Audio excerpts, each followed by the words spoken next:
On the phone, I'd like to welcome back to the program Eli Pariser, author of The Filter Bubble, What the Internet is Hiding from You. And of course, he's the former executive director of MoveOn, now president of MoveOn's board. Eli, welcome back to the program. Thanks for having me on. Let's get into this. Your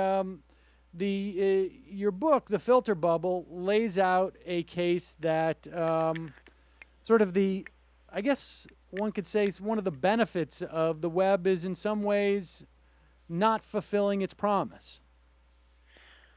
That's right. Yeah. We all thought that the web was going to be this amazing connective thing that introduced us to new ideas and new kinds of people. And what is increasingly looking like is that the web is actually, very good at introducing us to people like us and ideas like us and things we might like, and not very good at, sort of getting us outside of that little, local narrow terrain.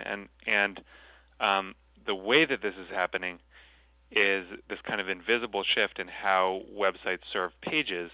It used to be the case that, most of the time, if you went to a page and I went to a page, we'd see the same page. And now, because these websites have so much information about each visitor, they can actually personally tailor the results that you see. So, for example, Google actually gives different search results to different people based on the information that's gathered about them. So wait, so in other words, I mean, if you and I were both to go to Google right now and Google garden weeds or something, we'd actually get different type of info, or is it?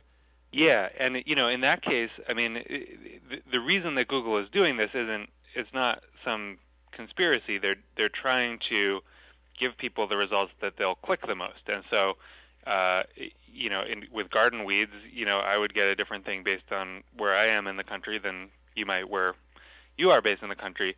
That's all fine when it's garden weeds, but it's a problem when it's climate change or Obama or a birth certificate or whatever. You actually start to have, without really knowing it, your own views fed back to you. Fascinating. And so now, let's back up for a minute. How did you come to how did you come to decide to write this book? Well, it actually started on Facebook, and I am a progressive, proudly, but I've always gone out of the way to. I know it may shock some listeners. I've always gone out of my way to meet people who think differently from me. I like hearing what conservatives are talking about and thinking about, and I had gone on this sort of little mini campaign to befriend people on Facebook who would be feeding me information that was gonna be more right leaning, just to find out what they were talking about. And I woke up one morning and I noticed that it had disappeared. Like it wasn't on my Facebook feed.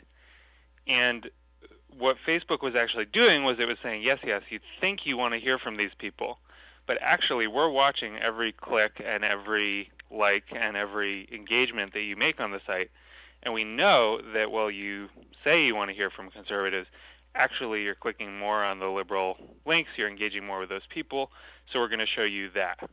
And so, without asking me about it, it sort of invisibly edited my, my sense of what my friends were talking about. And that really got me thinking, and I started doing some research, and as it turns out, this is happening almost on every major website on the internet. I mean, for a simple reason, which is that you can make more money if you show people stuff that they're likely to like. And that's all fine to a certain extent, but the problem is that there are lots of really important things that people, that people need to hear about that will never be the first thing that they click. In other words, we're all more tuned to click on cat videos and celebrity gossip and whatever than to click on, the latest heartbreaking, complicated story from Afghanistan. And so that drops out, and you're left with just the kind of the clicky stuff that doesn't necessarily serve you well. It's interesting that Facebook algorithm actually ignores the fact that you've made an active choice to have these people in your feed, and even and despite the fact that you don't necessarily pursue everything that they offer, that that Facebook's algorithm has made even that assertive of a choice to say, well, you're not clicking through at a rate that really justifies your wanting them here. Well, here's another really interesting example along the same lines. So Netflix, does this kind of sort of curation and recommendation, a lot and pretty well. They're on average they can guess how well you'll like a movie within about a half a star. And recently, though, since this streaming service has taken off and people are watching Netflix on their computers, they've noticed that even those ratings are off. In other words, people will say, will give 5 stars to Schindler's List or to Citizen Kane because they feel like they should. But actually, when you watch the streaming behavior, people are watching like 5 minutes of those movies and then clicking over to The Hangover. And so again, it's this thing of that sounds like my weekly movie review guy, actually, who comes in. He has the same problem, frankly. Well, it's this thing of saying that we know what you really want, and what you really want is movies like The Hangover. And my concern is the best media actually gives us a bit of both. I mean, I'm not saying that you don't want movies like The Hangover. I'm saying you want a mix. And if you look at the best magazines or the best radio shows or whatever, they do balance these two things. You get some information dessert and some information vegetables, and they're kind of mixed together in a way that leads you along. And what these algorithms do, at least right now, is they often just give you the information, junk food. You don't get, the stuff that you really actually need to hear. And it's not just that, but some of the most rewarding experiences you have with media, with content, are the things that you kind of slog through the first 100 pages or the first 30 minutes or whatever, and then it changes your life. Right. And that won't be very well represented in these kinds of algorithmic systems that increasingly, are editing the web. Or it also seems not to allow for any type of happenstance. I mean, for much of my life, most of the time I would listen to college radio and just sort of force myself to keep it on there through a day's worth of programming, because there would be stuff that I would never have imagined would be interesting to me, and ultimately ends up being something I'm engaged in. And this is you get in a kind of loop where personalized media is showing you the things, the stories, the music, whatever that it thinks you want to see. But the problem with that is that actually, the things the media we consume affect who we are and what we're interested in. So, there's sort of this feedback loop where either you can get more and more kind of dug into a few very narrow areas, or you can get exposed to, the whole world. And sometimes that's not going to be as immediately pleasant an experience, but it's the way that you actually hit on those things that are really satisfying. It's sort of a fairly dramatic problem. I mean, one of the promises of the web was that we would be able to almost program it ourselves, in the sense that when I grew up, there was three stations plus a couple UHF that I could watch. That was the only sort of media that was coming into the home, short of the Worcester Telegram and Gazette. So, and so the promise of the internet was, and maybe even to a lesser extent cable television, was this idea that if I found an interest that I like, or I would have access, I would be able to sort of seamlessly and without obstacle find stuff and stumble onto stuff. And that is losing to, I guess, the economic incentives of the people who supply that information. Right. And, the other piece that's different is I think we all have this vision of the internet as this thing that connects everyone to everyone, or at least that's how I thought about it. And what that leaves out is that increasingly, between everyone and everyone else, are a few big companies that are directing that traffic. So it's not you directly to your local pizza place. It's you to Google to your local pizza place. It's not you to your friend. It's you to Facebook to your friend. And those companies, therefore, have a lot of power to shape what you see and what you don't see, and what choices you feel like you have available to you, and what ideas you come across. And that's not how this whole thing was originally contemplated. I mean, that's not the sort of democratized media quite that we all had in mind.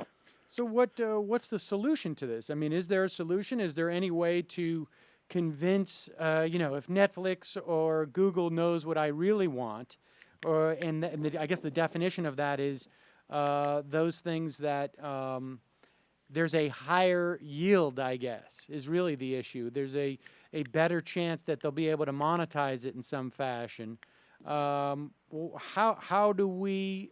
How is there any type of solution to this on a grander scale, other than to just somewhat ignore what I'm doing or clean my my cookies out, I guess? Yeah, no, I have a few sort of basic tips on the website for the book, which is thefilterbubble.com. But I think the bigger question here is these companies have a choice, and they can either just focus on the most narrowly clickable stuff, which in the short term at least generates more ad views and more ad revenue, or they can say, we have these $100 billion valuations. We can choose to actually help build some sense of ethics and civic responsibility into these algorithms that we're making that support the citizen as well as the consumer. And I think that can happen if we, the consumers, actually know about this and say that we want it. I mean, in other words, it's a feature like any other feature that these companies are assessing based on consumer demand. The challenge is nobody knows to demand this yet because most people don't know that it's happening. But that's sort of why I'm writing the book. Yeah, I'm a little bit cynical about that on some level. Yeah. I mean, it would be nice to be able to get maybe just an opt-in. Like I would like something that is a little more expansive than not, but I guess theoretically at that point, I would always choose for the more narrow one. Well, but the thing, talking to engineers at these companies, there are plenty of people who are pretty excited about digging. I mean, this is sort of a really interesting, exciting, juicy engineering problem in a way, and there are people who are excited about tackling it. It's just not very high on the priority list. Right. Facebook has bigger fish to fry, and Google has bigger fish to fry right now, and so changing the fish frying priority list. I think that's possible, partly because I think there are people internally who would love to be set loose on it. Isn't this a part of a sort of a broader societal, and maybe it's a function of the internet, but this concept of like that's been around for a while, the idea of more intense localization, and the McVillage, I guess, is what I Right. think they used to call it. This idea that things are localized, and in this instance, it would be localized, I guess, psychographically, but at the same time, they're homogenized on a much sort of more transcendent level. Yeah, and there's a fascinating sort of theme of research done by a professor at the University of Wisconsin who looks at the way that societies change when you start to have citizens growing up with a lot of choice. And the fact is that as societies become more affluent, they, you know, people can choose how to live more, and they choose generally to live with and around people like them. And so you've had this massive self-sorting effect just geographically, where we know, that people live in communities that are much more homogenous now than they did 30 years ago. There's a great book called The Big Sort that tracks that.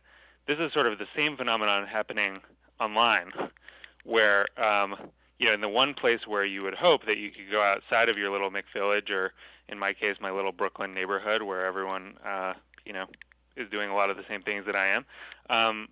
Instead you're actually sort of carrying your little neighborhood around with you online wherever you go, and in fact it's very hard to get out of it.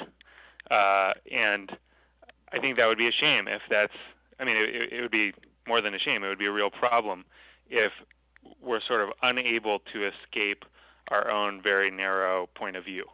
Well, let's talk a little bit about that problem. I mean, what do you see the most problematic effects of this would be? I mean, obviously, if I'm looking for, if I'm dealing with garden weeds, I want one that is, zone 5 and this part of the country.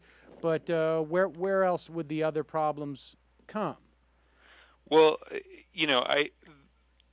one of the basic problems is, Daniel Patrick Moynihan famously said, "We're all entitled to our own opinions, but not our own facts."